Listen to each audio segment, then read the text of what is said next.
Time we went and heard from him. This is Jakobsen speaking to Antoine Plouvin at the start of the day. Tell us first, how are you? You had started strong in Argentina. How do you feel since your comeback in Europe and not so nice weather? Well, so far so good. The condition is there. Argentina was a good first race, and now we are here to start the season in Europe, and look forward to the sprint again. You have already started on Sunday with the Portuguese Classic. What happened to you there? Well, the parcours was a bit too hard, but Casper Pedersen won, so we had a success. So it's nice to start the season with a win in a one-day race like that, and now we are here in the Algarve to do a good race again. And today, you know it really well. You know it really well at this stage. What's special about that sprint of today? I won here before. It's a hard final, but I think it fits what I can do quite well. So that's why I've won here before, and I want to try it again today. Okay, much. Best of luck. Success. He's won here before, he wants to try again. He has the strongest team here, he has the strongest lead out here. He is the big favourite, isn't he? Yeah, he has to be. He's had that win. He's had, 3 times inside the top 4, so he's had a 4th, a 2nd and a 1st, and he didn't finish his last race, so it's a pretty decent start. But I think it's fair to say, when we step back and look at the wider sprint scene, there's been although we're only halfway through February, but we've already had quite a lot of races, but sometimes we see a particular sprinter emerge who's very dominant. Right now we haven't really seen that. We've seen the sprinting wins spread across quite a few riders, but it's so important for these sprinters to get a win on the board early. As we know, they're paid to win bike races, but to get a win early is really good for the morale, because also you trust your teammates as well, and if it takes a while, especially if you're in a new team, to get your sprint train dialed, that can take a little bit of finessing. It's very nuanced, but for Jakobsen, look at who he's got around him. It is a proper A-team from Soudal Quickstep. It really is. Michael Morkov, there's not a better lead-out rider in the world. I think it's fair to say he is so invaluable. And a good little nod there as well. Fabio Jakobsen talking about Casper Pedersen. He's very quick, the young Dane, from a smaller group, or from a group that's stripped of its big sprinters. He is very, very dangerous. So they've got a really versatile team, but it's a proper A-team they have here. They're also set up for the general classification as well, with Ilan van Wilder.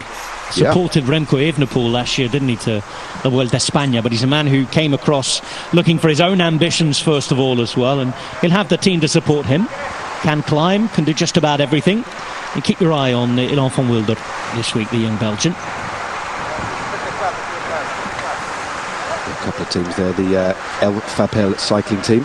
Remember, in 5.2k's time, no more bidons, so just making sure they get the bidons and the fueling. But with this headwind finish, there's no real panic here. You often see these riders nearer the front of the bunch, but with that head crosswind, it does tend to neutralise things.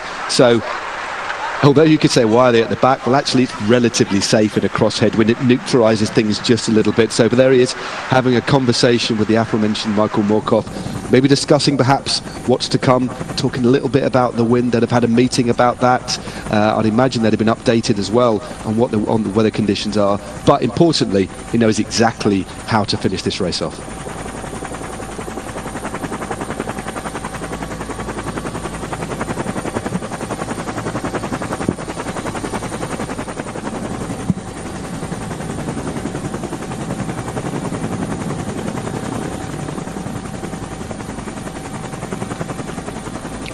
Just under 25 kilometres to go. Strong out here, and the gap has gone to below a minute for the first time since the breakaway went earlier on today, in fact. Of course, we're looking at Jakobsen, Meus. Don't forget about Pinwet or Stewart for Groupama. They, by the way, are minus Arnaud Demar. I'm afraid he has COVID, so get well soon, Arnaud. Ugo Hofstetter, I think Matt's mentioned already. Keep your eyes on Casper van Uden of Team DSM. John Dinkelb's here as well. Yeah, we didn't mention John, did we? Yeah, looking at their lineup, you'd imagine he would be their protected rider. And also, talking about young contenders for the overall, you mentioned Ilan van Wilder, the young Belgian for Soudal. What about Oscar Onley? It's still only 20 years of age. Had a standout year last year. Well, he was riding at Continental. Oh, sorry, Matt. There's been a prank. And there's a rider down. Looks like it's one of the riders from the AP Hotels team. Tavira is the club. They've been around for quite a while. Now, how did it happen? Your eye on this.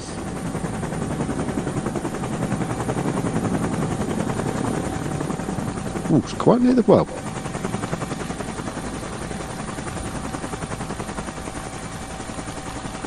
I'm amazed that only one rider's gone down there, Matt. I was just about, you took the words right out of my mouth. There it is again. To see that, the way that fan effect, that the way that these riders are able to innately react to a situation like that. Sometimes it is catastrophic and we see riders all over the road. Other occasions, it does beg a belief. They're moving at around 45, 50 k's an hour there. Just a few centimetres quite often from the wheels in front, behind. But yeah, thankfully only one rider came down. But no, it's talking about Oscar Onley, who's got an amazingly long contract. He was signed the back end of last year for the World Tour team DSM. He signed all the way through to 2027. That just shows, we know that we're in the era of long contracts for younger riders, but that is something to keep your eye on, because he was so impressive at the back end of last year. Didn't get that win, but boy did he come close, and such a good climber. So watch out for him for the overall. Not so much today, but watch him later in the race. Look out for Jai Hindley as well. Oh yeah. Giro d'Italia winner. There he is, wearing number 13. We expect him this year to go to the Tour de France. It's a route that suits him much more than a possible Giro defence would. And there's Filippo Ganna. Probably going back to the Giro d'Italia this year.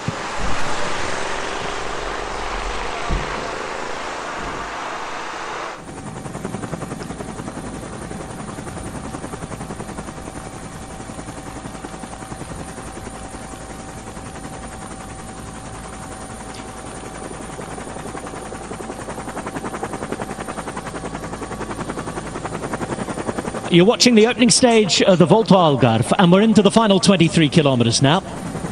Lots of cycling live and on demand this week across Warner Brothers Discovery Sports, Eurosport, and of course GCN Plus. And exclusive to GCN Plus is the World of Cycling. It's back for a brand new series, and the 2023 opening episode has only just come out. So make sure you log in and give it a watch. If you aren't already a subscriber, make sure you subscribe, because they'll be talking to the likes of Tom Southam and Ian Field in the studio. And contributions coming up this week from Gilbert, Valgren, Campenaerts and Sagan. The topic of this week's show is an important one in professional cycling. Not necessarily a happy one, but is pro cycling more dangerous than ever? You can join Dan Lloyd for all the very latest each and every week. Si Richardson will be along as well. Plenty of contributions. Killian is back too with his stat attacks. The World of Cycling returning on GCN Plus for 2023. Here in the Algarve, as I said, into the final 23 Ks. It's all looking pretty good for those who want to sprint right now. We're on our final climb of the day. It's an uncategorised climb. Tops out in a couple of Ks time, and it's the two sprinters teams who are just controlling the pace.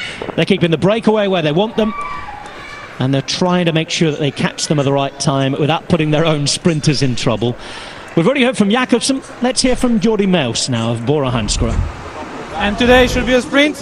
What's the plan, really, knowing that in your team you have also some strong GC contender? How you will manage all of that?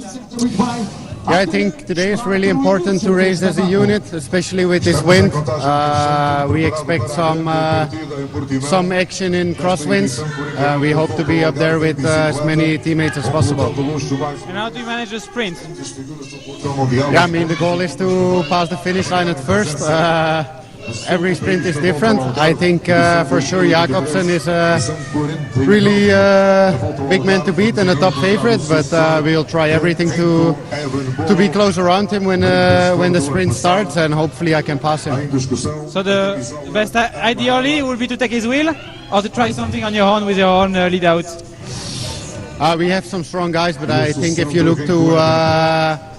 to Quick Step, they are really here with their lead-out train. We are more of a mixture of strong guys who will ride the classics. So yeah, we hope to have our own team in order. But if not, I'm sure they can bring me really good to the Quick Step train. Okay, man. Best of luck. Yes. Second on the opening day in the warm-up race for the Tour Down Under, what's known nowadays as the Schwalbe Classic. Didn't have a good Tour Down Under, wasn't able to start on stage 2, was he, after the opener? But then he's come back to Europe. He raced in Spain, in southern Spain, down in Andalusia last week, and Murcia. He was third in Almeria, third in the Vuelta Ciclista a la Región de Murcia, Costa Cálida as they call it now, at Tour of Murcia to you and I. 2 podium places, but again, I think he was realistic there. He knows what he's up against and who he's up against particular today. Yeah, and he referenced the amazing lead-out train that Soudal Quick-Step have here.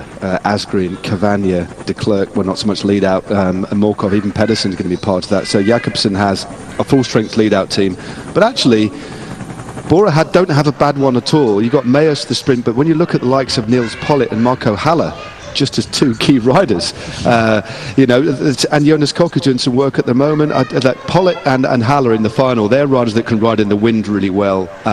So you'd imagine it would be Pollitt that goes first, and then Mayos will be dropped off finally by Marco Haller, who had a great year last year, didn't he? Actually took some wins himself, first wins in a long time. So Haller, a rider who's in his early 30s now, who I think is just getting better and better, perform well in the Classic. So Jordi Mayos himself, I think, has 2 key riders for the lead out, the 2 riders I just mentioned. So he hasn't got a bad lead out, but yeah, Quick-Step have arguably the top one here.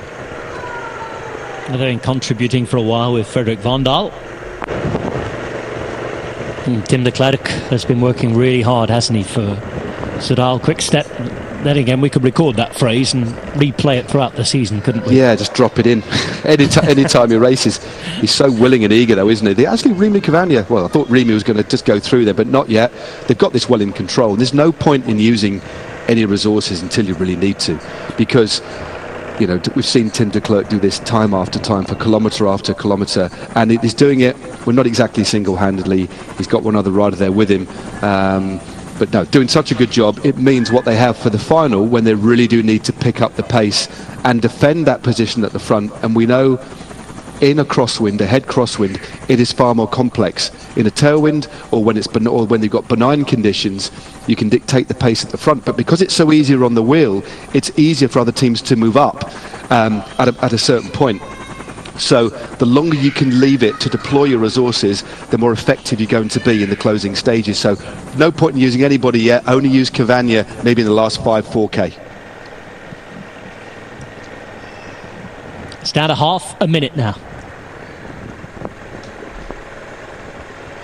Groupama FDG, their new jerseys that are almost imitation Alpes in the Koning, aren't they? Just moving up. Blue is the colour this year. Yeah, it's a very blue year.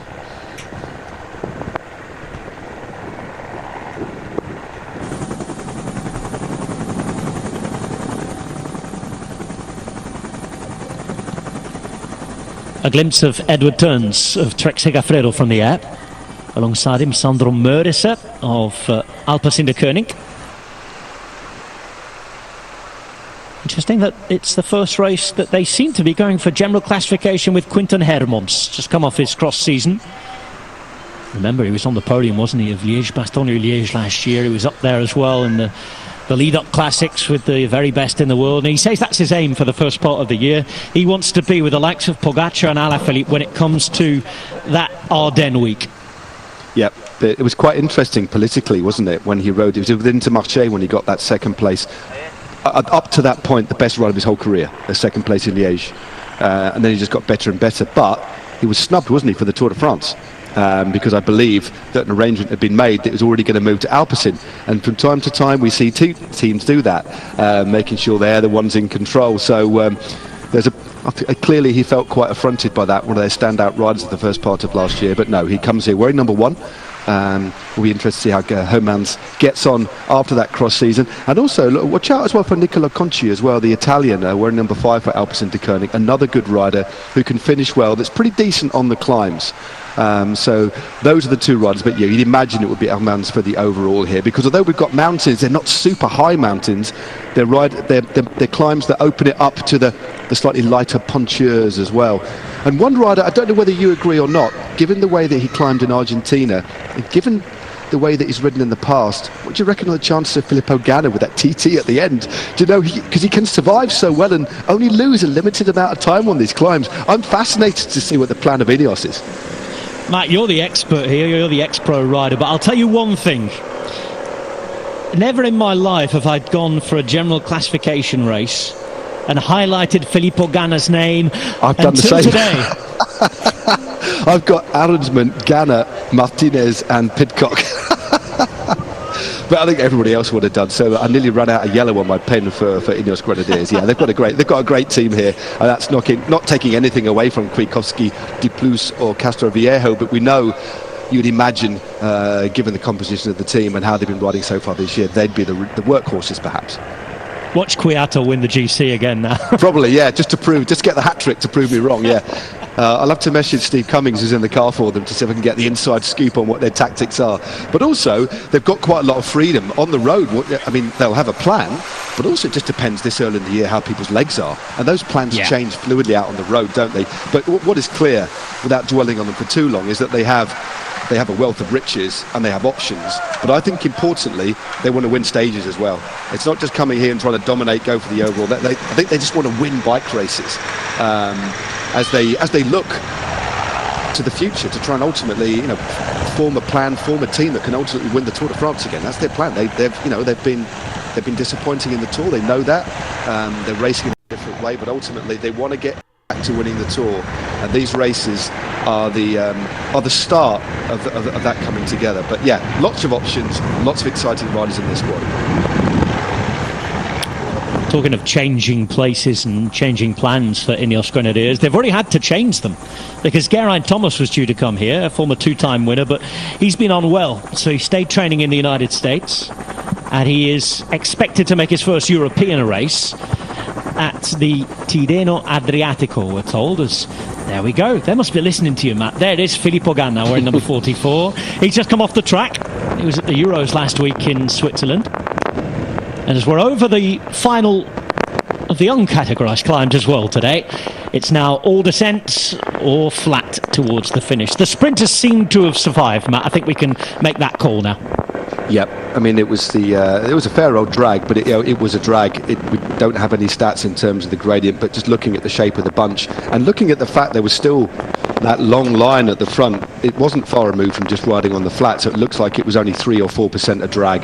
Nothing that any of these sprinters would be too worried about, especially given that nagging wind where it's so much easier to sit in the wheels as well. But 26 seconds now, 17 Ks to go. And a lot of this downhill, so we've got a drop off the top, so this is going to be a pretty fast run into the line. I would imagine it's going to be under 20 minutes now until we hit the finish.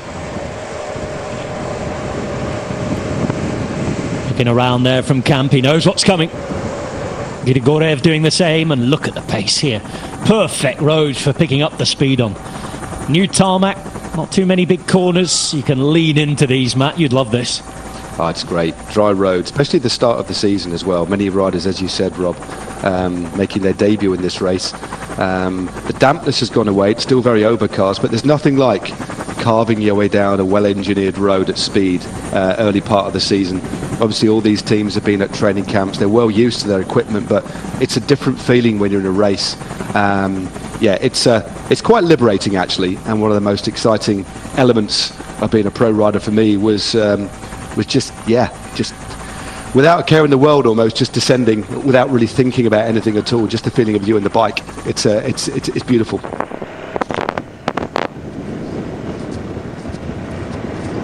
Bora Hansgrohe trying to challenge Sudal Quickstep. Jordi Mills tried to take it to Fabio Jakobsen. Jakobsen, who won 2 stages last year, both sprints, down in Lagos, just as he had done a couple of years previous, and over in the capital in Faro. And then Remco Evenepoel, he won one of the stages, and with that took the overall general classification. So 3 stages in the GC last year for what was De Koning Quickstep, what is now Sudal Quickstep. Oh, sorry, what was Quick Step Alpha final? So what you mean now about them changing every 2 minutes? Oh, no, yeah. But anyway, we know who we're talking about. We do. So if they get anything near that this year, it will be another extremely successful Tour of the Algarve for Soudal Quick Step. First, they've got to catch the breakaway, but that seems in hand at the minute.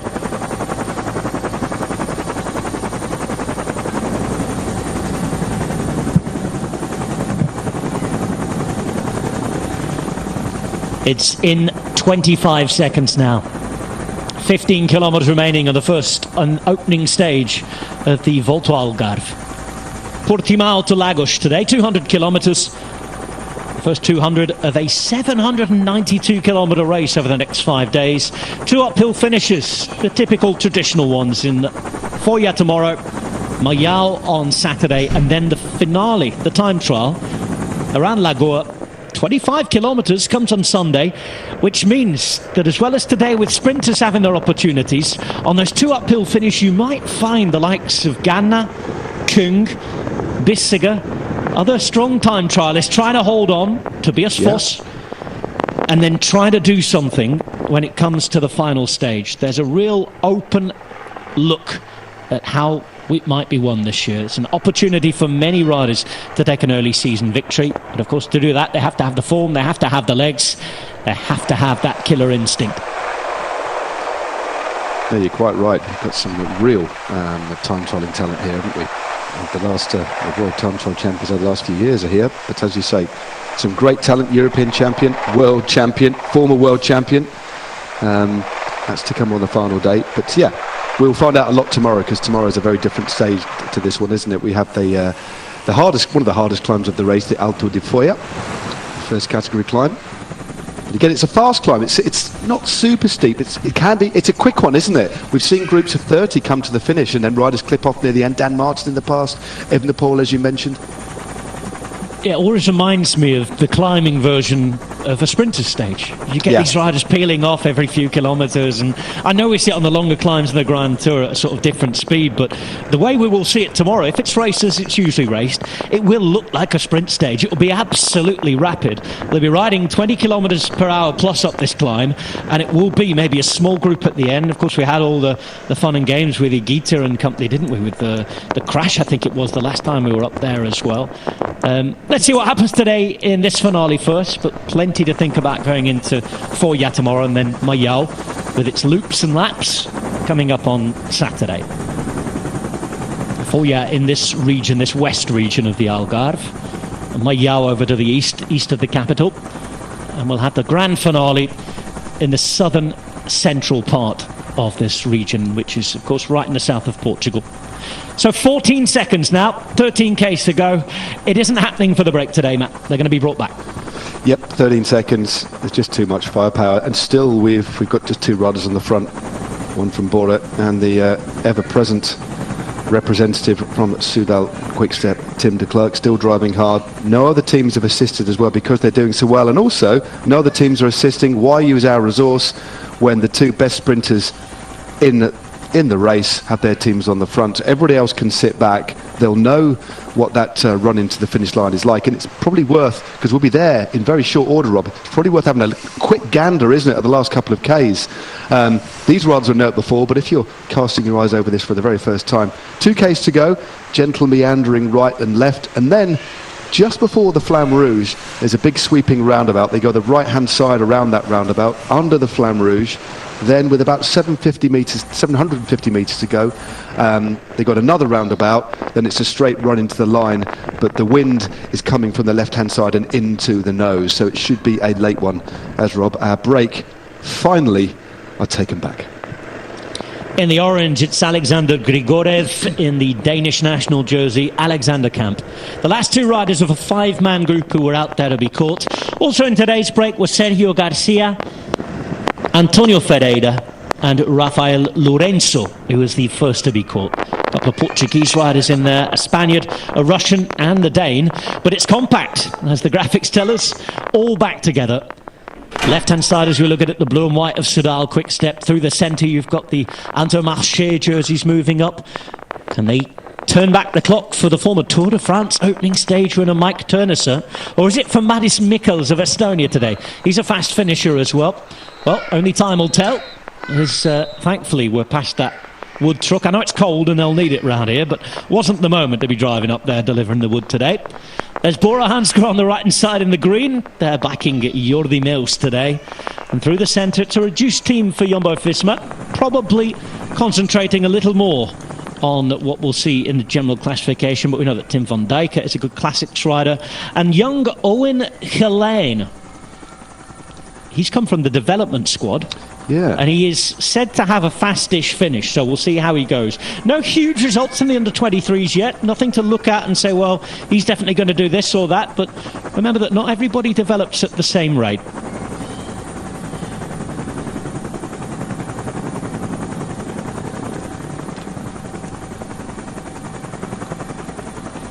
We're approaching the final 10 kilometres of the opening day in the Algarve. It's down to the sprinters. The break has been caught and we're on our way to Lagos, scene of many a sprint battle before. The usual run in here after a slight change in the last 20 kilometres. We had one final climb, but it wasn't enough to see the sprinters ditched. And this is where we'll come into the final straight. There's that roundabout and then it's this left-hand lane. Don't look over to the right there. They will stay in this left-hand lane. And it will be a finish along the seafront. A sprint that's on a fairly narrow road.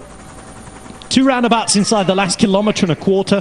The final roundabout taking them onto the seafront. And Matt, the wind is up. Yep, it's blowing really strong. And also, a big nod to the production team for giving us an aerial fly-through there. We often get the graphics, but that was a really nice touch, getting the drone up in these windy conditions to give everybody that. We can describe it as best we can. We've obviously got Google Street View to look at. The riders know this finish well. That's a nice little touch, actually. We've got a real sense of it. But that's a Portuguese flag blowing in the breeze there, just showing you how strong this wind is. So coming from the left-hand side, in the nose, the sprinters teams will be riding on the right-hand side of that left-hand lane to force anybody who wants to try and come around with them into the wind. So watch out for that as we're coming to that final roundabout. And just before those final couple of kilometres, there's that ever so slight uphill road. It's not really a climb, but it's false flat uphill for around a kilometre till we get 2Ks to go. And I know that in the past is where teams have just tried to put pressure on sprinters who might be feeling it a little bit. Doesn't usually work in terms of dropping people, but we have seen some excellent work. And I can remember last year, off the top of my head, Remco Evenepoel pulling a huge turn. I remember it. I wasn't commentating at the time. I usually cover this race, but I was away covering the Olympic Games last year, the Winter Olympics, and I remember in a jet-lag state switching on and wondering if I was hallucinating, because he was ridiculously good. Here we go. It's a crash, unfortunately. Now then. That's not good for the rider from Tudor. And I'm afraid that rider is Joel Suter, a really good Swiss rider. He's down. Oh, we don't need to see any more of that, I'm afraid. All the best to Joel Suter there, because that looks like a shocker. Also down there is a number 127, who's Yesid Pira. Several riders here from these smaller Portuguese teams, and this is how it happened.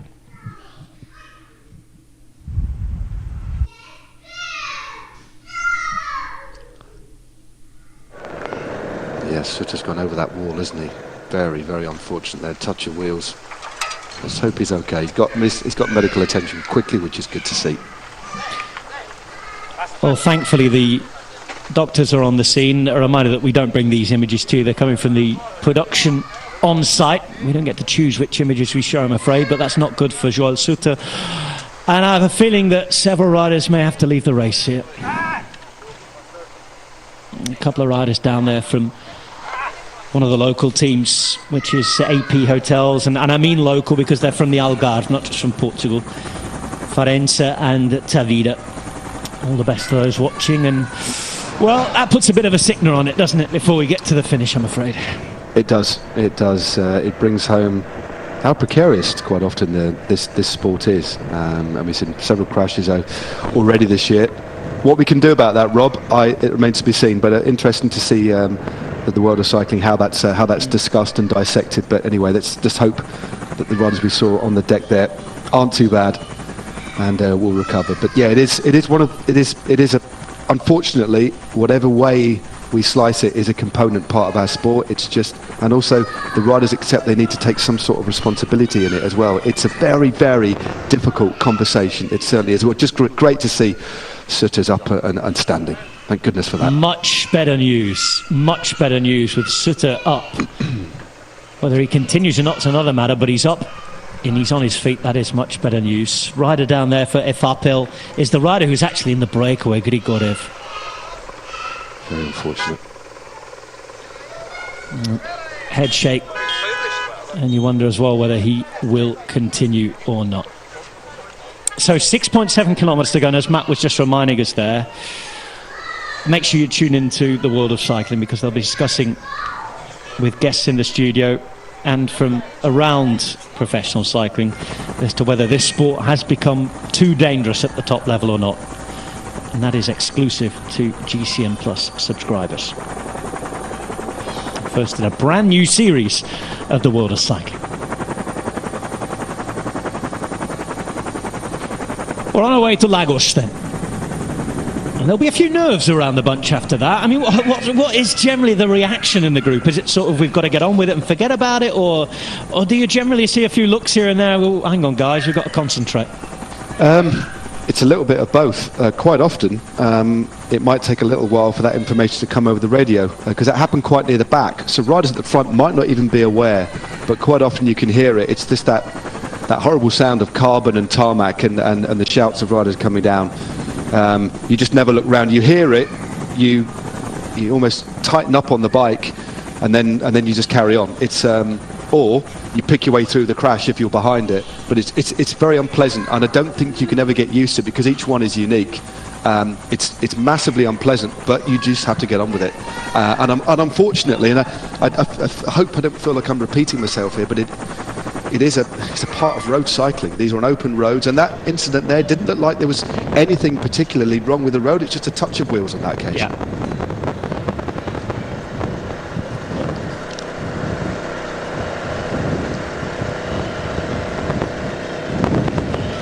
It's Jimmy Johnson's time at the front with 5 kilometres to go.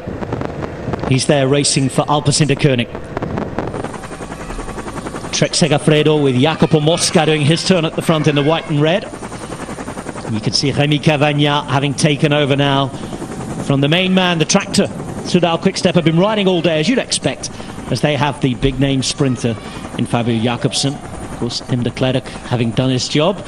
It's also a very good afternoon. Hello, welcome to racing with a big contender for Uno X. We didn't see him involved too much in the Tour of Valencia, just getting the motor going ever so slowly.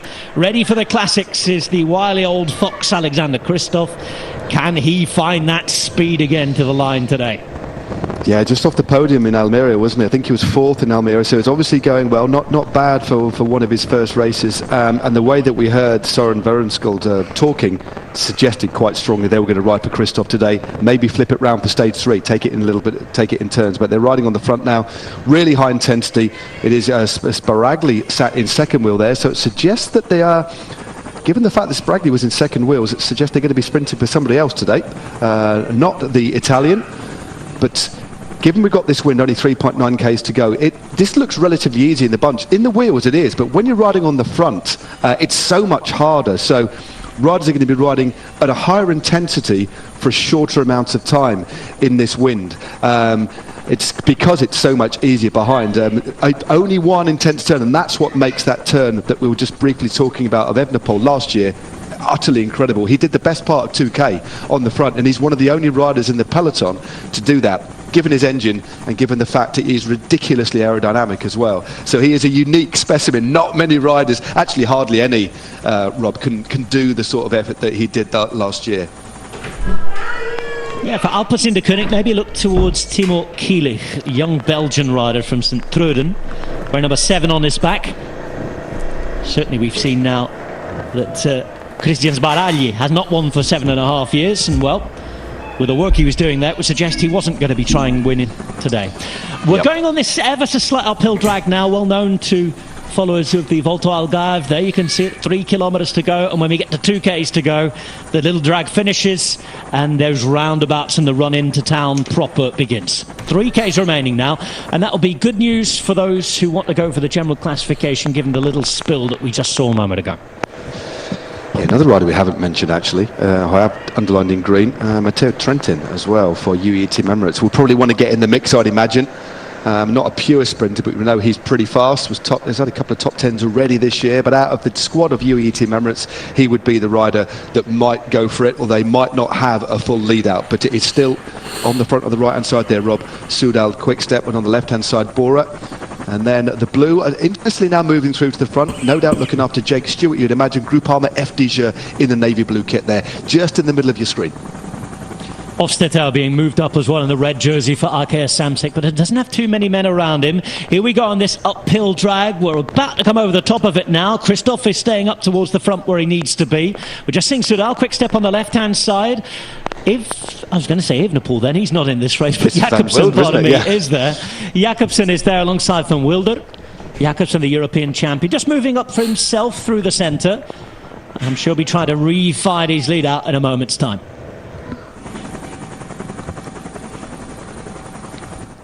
Bora Hansgrohe desperately trying to put the power and the pace on. It's Marco Haller who's been doing that for them. 2 kilometres to go now.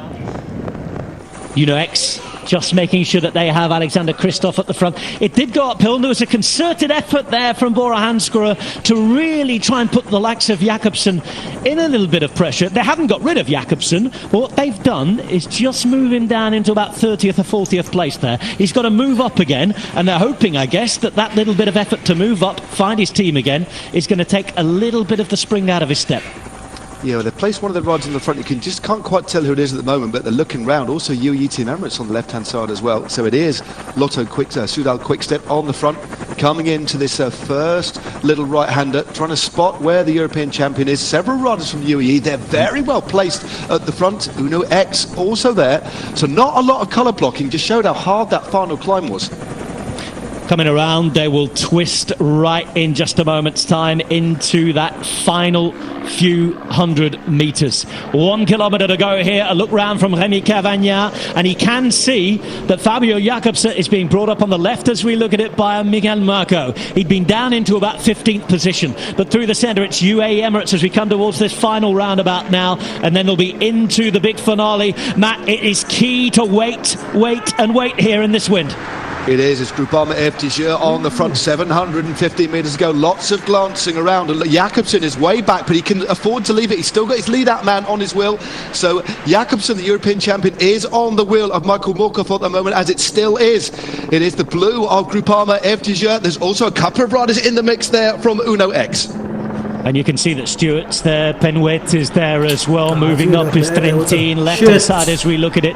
It's now Mirko who's charged with trying to wait before he leaves. We're past 300 metres to go now, into 200 metres to go, and it's Mirko who's still putting his man into position at the right time. It's a late one this, and now they go into the wind. On the left-hand side in the white, you can see Jakobsen is there, but is he going to get around the main man? I'm not sure he is, because going to the line right now, it's Jumbo-Visma. Look like they're going to take it. No, it's Christoph. Christoph is there. Christoph through the centre, and we wondered when the wily old fox would get that motor up to speed, and it's right here, right now in the Algarve. What a sprint that was from Alexander Kristoff through the centre.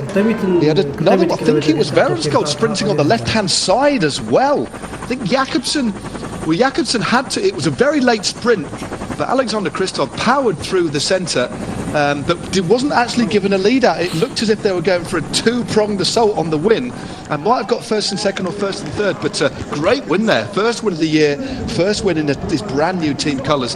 That was absolutely superb, and I must admit, a slight surprise, but that was, we know he likes a hard drag of a finish, but magnificent there from Alexander Kristoff. Well, there is the view. Alexander Kristoff off to celebrate. Gets the congratulation from those looking for him. And Kristoff opens his account. By the way, there's a crash in there for Casper van Uden, the sprinter from DSM. We just saw him back on his bike and going towards the finish. And as the wind batters the finish line. It's Alexander Kristoff who wins just ahead of Jordi Meus, and this is that sprint again. Let's have a look. Søren Varensholt is in front of Kristoff here. You can see that Jakobsen is being brought up on the right hand side at the bottom of your screen in the white jersey by Mirko. Groupama having a real go, it looks like, for Paul Pinwet here, who is wearing number 32. Now on the left hand side you have the sprint being launched by the rider from Alpecin de Koning. That is young Timo Kielich, who we said it might be. Meus goes in the green. There's a rider too from Jumbo-Visma, but through the centre it's Alexander Kristoff who launches ahead of Jordi Meus, and well, it's a third in the end for Søren Varensholt. Yep, that was my error there. Varensholt was leading him out, protecting him from the wind on the right hand side, so he was so there's that just crashed. We didn't see that before. A couple of riders coming down on the right, but this is the sprint. This is where Varensholt goes. But look at him moving over to the right hand side, and Kristoff waiting. Already on the left hand side, Jakobsen is exposed, but then straight through the centre, Kristoff looking very, very strong indeed. Took it by half a length in the end.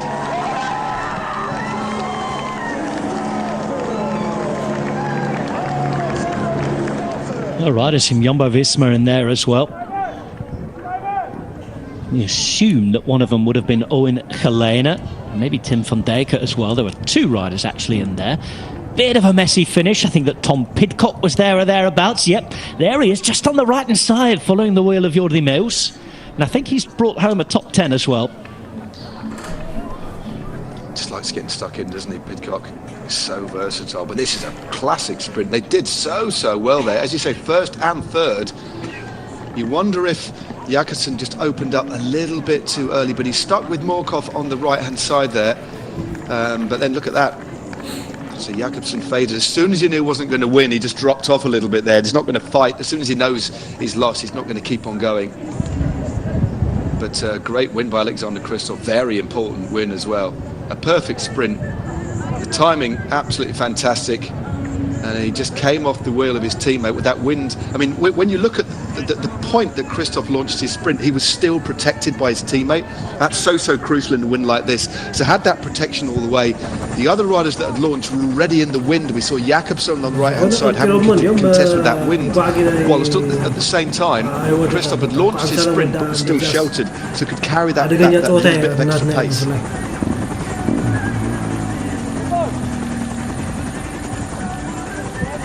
Well, liking it in Lagos was Alexander Kristoff.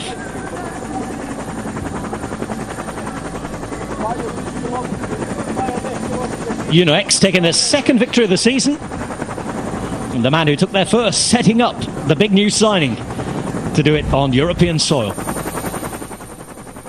And this is that final kilometre again. Yeah, it is quite.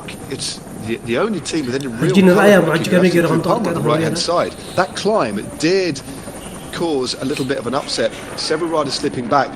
Not much colour blocking at all here. And you can just see, as you said, Remy Cavagna having a little look round, see if you can find where Jakobsen is. Now Jakobsen at the moment is way back, but it's not in a bad position at all. And obviously he trusts Michael Morkov to pick his way through, so they're waiting.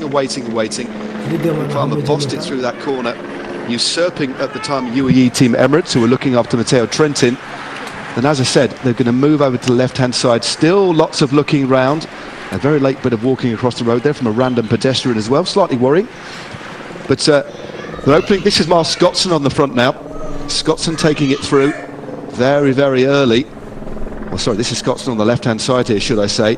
But look at where the men from Uno X side, Werenskold there, big figure of Werenskold, still looking after Kristoff. He makes his move and straight away starts to drift over to the left-hand side where that shelter is.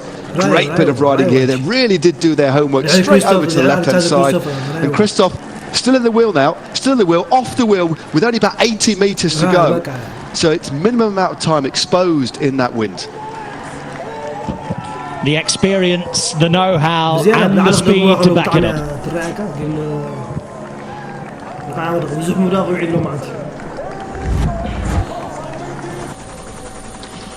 Alexander Kristoff is the oldest stage winner at the Volta Algarve for 38 years. Not since then 41-year-old Joaquim Agostinho won in 1984 has anybody won at such a late stage of their career. 35 years old, Alexander Kristoff with his first of the season, beating Jori Meus and his lead-out man, Søren Varenschold. Fourth place went to Fabio Jakobsen. Fifth, Tom Pidcock following the wheels and getting in there. Bittner, Penuet, Tesfatsion, Kielich and Turns all up there in a shaky